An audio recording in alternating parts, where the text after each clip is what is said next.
All right, it looks like plenty of reveals have gone on today. We've gotten some news of the new Three Kingdoms DLC, their new FLC, well, not really the news of the FLC. We've gotten news of a new Warhammer FLC array coming out tomorrow with the FLC, or I'm sorry, the DLC coming out in September. There has been tons of stuff revealed today, guys, so let's go through this trailer here real quick. We'll talk a little bit about the history of the War of the Eight Princes and what all is going on. I'm pretty excited. I'm pretty jazzed. But this is a badass trailer. I just want to talk about this. Pretty much what we're going to go through right now is each one of the... tearing this down a little bit. We can see each one of the princes of the Empire of Jin, basically. Or the Jin dynasty, more or less. And each one of these is either related distantly to Sima Yi or the Emperor Wu, who is actually Sima Yan, Sima Yi's son, like 3 times removed. It was like basically Sima Yi, Sima Shi, Sima Zhao, then Sima Yan. And for those of you who don't know the history of this era, and we'll go into a little bit more when we talk about the summary, this is basically after Sima Yi instigates a coup against I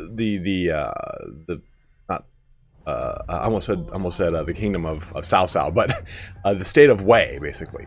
And he removes Cao Cao's descendants, more or less, Cao Shuang.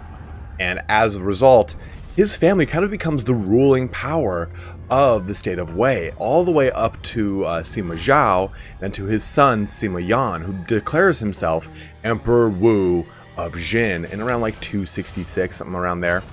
He forces Cao Huan to abdicate the throne, and thus he enters. Just going through this glorious trailer.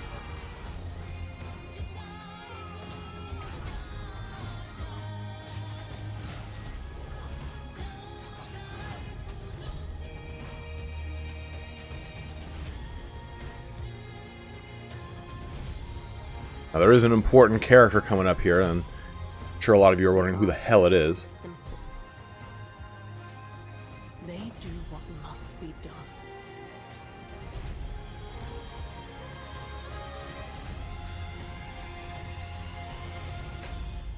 And so shall I. Okay, so let's jump back right here.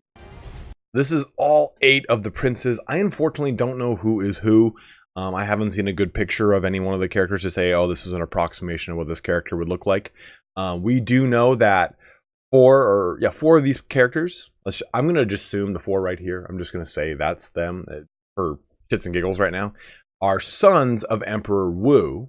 2 of them are distant cousins of Emperor Wu. And then we get 2 that are sons of Sima Yi. 1, 2, 3, 4, 5, 6, 7, 8. Yeah. So 4 sons of Emperor Wu. I'm sorry, 3 sons of Emperor Wu. 2 sons of Sima Yi, 2 distant cousins, and then a nephew. I was like, I know there's a son somewhere else, but we get those 8 characters, and then here is Empress Jia Nanfang, and this is the emperor, the wife to the emperor of the time. So she pretty much instigates all of this fighting between these princes and and against her too. So this is a pretty crazy time in the history of the era. So let's jump up over here to the FAQ. This is the 8 Princes DLC pack. It's a chapter pack, which they've talked about a little bit. We're going to see new start positions, stories that cover time periods like linked to the main narrative of the Three Kingdoms. Typically probably going to be after the Three Kingdoms period, more or less. This will be released on Thursday, August 8th of 2019, of course. It'll be a 10% pre-purchase discount. That's fine and dandy. But this is cool. We'll be getting a free LC, which will be released alongside the 8 Princes DLC, which will come out on the 1st of August. Now, this takes place, it's saying right here, after the establishment of the Jin dynasty in 266 CE by Sima Yi's descendants, the passing of Emperor Wu, formerly Sima Yan, and the incapability of his heir and the new emperor Sima Zhong, now Emperor Hui, has plunged the Sima family into civil war as the princes chosen by the kingdom's late ruler vie for control. And remember, Sima Zhong is essentially kind of disabled. And so that's why Empress Jia Nanfang is kind of just like fucking everything up. She's the one who kind of instigates all this fighting between the 8 princes here. The Shrewd Defender, the Imperious Regent, the Imperial Overseer, the Principled Administrator, the Beloved Governor, the Usurper Prince, the Rightful Regent, and the Tempestuous General. Now, by looking at this list here, Sima Yong is a distant cousin. Sima Yue is a distant... Yue, I got it right, is a distant cousin as well. Sima Ai and Sima Ying are both sons of Emperor Wu, as well as Sima Wei, right here.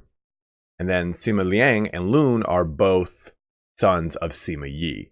That should be confusing for you, I promise, but you can look it up. The history on this is actually pretty cool, and it leads to a lot of, I guess, parallels to the way the Roman Empire falls.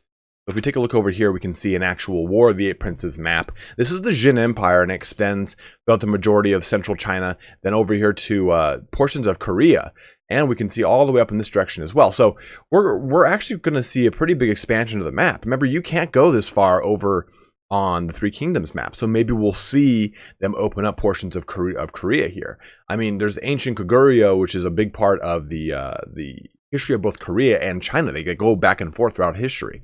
So seeing this expand this way is very exciting, especially like this portion, but this isn't really in the map as is, but I don't see why I couldn't expand it. But if you take a look at this map, you can see essentially where each one of these princes would start historically. We don't have, of course, any indication of where they would start in the actual game. But, I mean, you have Sima Ying at Chengdu, Sima Wei at Chu, Sima Lun at Zhao, which becomes very important, by the way. We'll talk about that in a second. Sima Yong at Heizhan, then Sima Zhong at Qi, Sima Yue at Donghai, Sima Yi at Runan, and Sima Ai at Changsha. And you can see that's pretty much centrally located to the majority of where we played in Three Kingdoms. Not so much over here. I'm going to be doing a video on Zhuge Liang and how it could possibly be a DLC option for this direction and his southern campaign. But we'll go into that in another video. And this is the result of the War of Eight Princes. You get this essentially this barbarian state with former Zhao Han, that extends out and takes over Luoyang, takes over Changsha. They go and pretty much ravage the land. This is what I'm saying is indicative of very reminiscent of ancient Rome and its fall of ancient Rome, and how barbarians, for the most part, which is Zhao Han, Han Zhao, take over the land. I mean, this barbarian state of Han Zhao takes over the majority of the central China.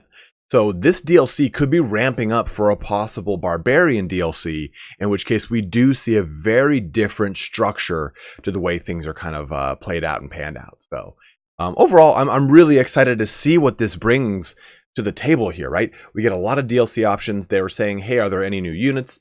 They'll talk about that soon. We're going to see what the FLC is that comes alongside it. Maybe it is kind of barbarian themed as we do expand to the northwest and so on and so forth. But there are a lot of really great things attached to that. So I did bring up Warhammer though real quick. Oh, and another side note, patch 1.1.1 beta is out for Three Kingdoms. That fixes a couple things, glitches, a lot of exploits mainly. And it does fix a lot of issues that were kind of persistently going with the game. Also, some quality of life updates such as satisfaction are in that beta patch as well. You can download that on Steam right now. But we take a look at our last little blip I want to go into here. During the Three Kingdoms reveal trailer on the Total War Reddit, we can see what Grace just said. We're aiming to have the free LC array this month, but it's for Warhammer. But that's it for Warhammer until September. Meaning something's coming in September, either an announcement, either the full DLC itself, DLC and FLC, because we're getting an FLC array update. But we'll see what happens come September time. And that kind of plays very heavily into what we've seen before with their kind of release schedules. September is usually a big month. November, December is usually pretty big. What was it?